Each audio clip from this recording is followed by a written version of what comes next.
And that's another cool thing that you just talked about was, when people talk about, when they think of like special operations missions, they think of like, oh, we get this target and we go out and hit this target.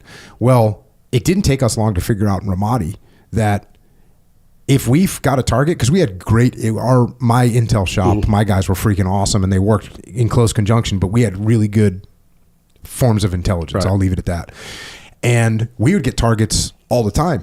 And it didn't take me very long to realize, well, I could get my guys, spin them up, put them in Humvees, drive them out into town, have them dismount, have them go hit a target, by the way, with Iraqi soldiers, come back, and that's what they'd be doing for the next 12 hours. Or I could call you guys to be like, hey, there's a guy in building 18 Alpha. Yeah. You guys cool. We'll call you in 20 minutes. They call us like your platoon commanders or company commanders would call us up and be like, hey, we got the guy. Yeah, cool. Send him. We'll send him our detainment facility. We'll be there and we'll do the interrogations. Because you guys were out in the streets and you were out in the neighborhood so much. And we had 3.8 and 137, the 506. So in the downtown area, it was like totally covered by U.S. military. Yeah. And you guys knew the neighborhoods and knew the buildings so well. You probably knew the guy that you'd probably be like, oh yeah, we already talked to that guy. We talked to him yesterday. We'll go talk to him again. We'll go grab him. So the cooperation that we had with you guys was awesome. Yeah. And, occasionally we'd be like, oh yeah, there's this guy or there's this particular threat or something like that. And so we'd roll out, but we probably only did like 35 or 40 actual direct action missions where we went out and hit a target. Most of the time we just call you guys up. Well, when I say you guys, I mean we'd call up you guys, whatever battalion owned the battle space. Right. And you guys would just get it done in like 12 minutes. You're like, yeah, all right, we're there. Yeah. I had conversations like, you're in the building right now? They're like, yeah. Okay, cool. Let me get my intel, guys, and get the name for you, because you guys would hit the target so fast. And that was the idea of the permanent presence inside these neighborhoods, was that you guys were just always there. Yeah.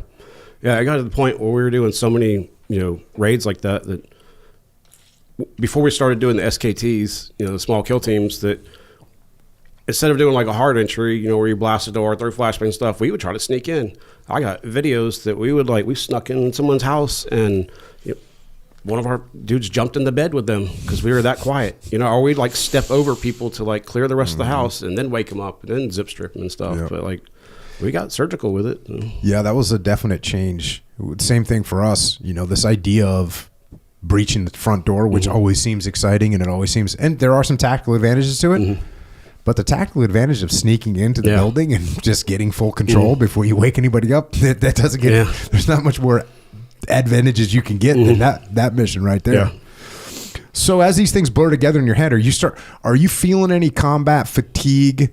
Are you feeling the odds starting to click up? I feel like, we're playing a little bit of Russian roulette here, and you start rolling the dice every day, and you're rolling the dice every 8 hours, right? Every 8 hours you're rolling the dice. Were you thinking about that, or were you disconnected to the point where it's like, this is your job, this is what you're doing? I think it was about a month in where I made the conscious decision, it's going to happen. We've already lost so many guys. We're taking so many hits that my time's my time. Hopefully it's quick. Hopefully, sniper round or an IED or something catastrophic. Hopefully I don't like lose legs or something bad. Like I just accepted it. And between that, you just live off adrenaline, nicotine, and hate, I guess. I think we just made a t-shirt, Charles. Adrenaline, nicotine, and hate. That's a long stretch of time in your brain.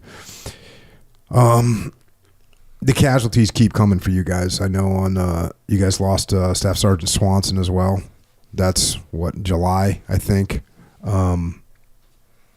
And again, all you can do is go to the memorial service, go to the Angel flight, get your gear back on, and go back out. Yeah.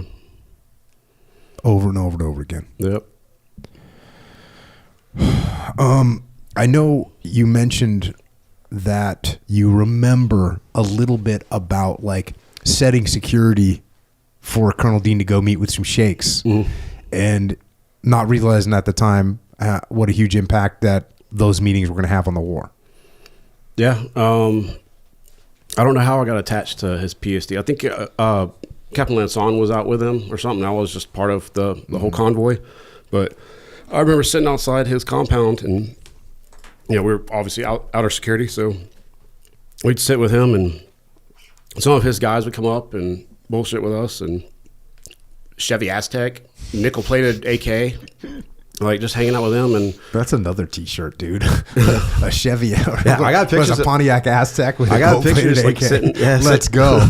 Sitting next to dude. It was a shorty too. It wasn't even like a full size. It was bad, but just like hanging out with these guys. And I was like, what? I didn't know what we were doing at the time. That's above my pay grade. So I know we're just there. And yeah, at the time I had no idea what we were doing. I thought we were just talking to like the mayor or something. But lo and behold, we're changing stuff. Yeah, that was the beginning of the Outlaw Bar awakening. Did you get any leave during when you were in Ramadi? Did you go home on leave? I took my military leave right before we went to Ramadi when we were still in Kuwait, which I'm very fortunate was the way it happened, because I couldn't imagine leaving Ramadi and coming back. It's hard to turn your brain off from that one, and just to go back and be back in civilian world or whatever, and then have to go back into that shit. So I'm glad I was fortunate enough to do it before we went up to Ramadi, but a lot of guys weren't. Colonel Dean said he went in the middle of the deployment. So I just can't. It's hard to turn your brain off for something like that. So just, yeah, I definitely, like I said, we do shorter deployments, and so I haven't been in a position of going home and then having to come back to it.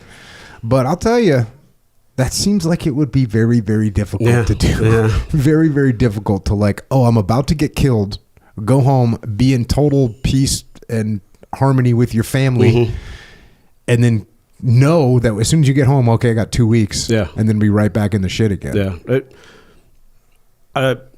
Measured up like American Sniper, and Chris Kyle comes home and he's watching stuff on the news, something like that. Like, you see it, what's going on, more than anybody else does, and at that, you got to go back too. So I'm just glad that wasn't a situation. Did you see the movie Warfare? Yeah. I was going to bring that up. Yeah.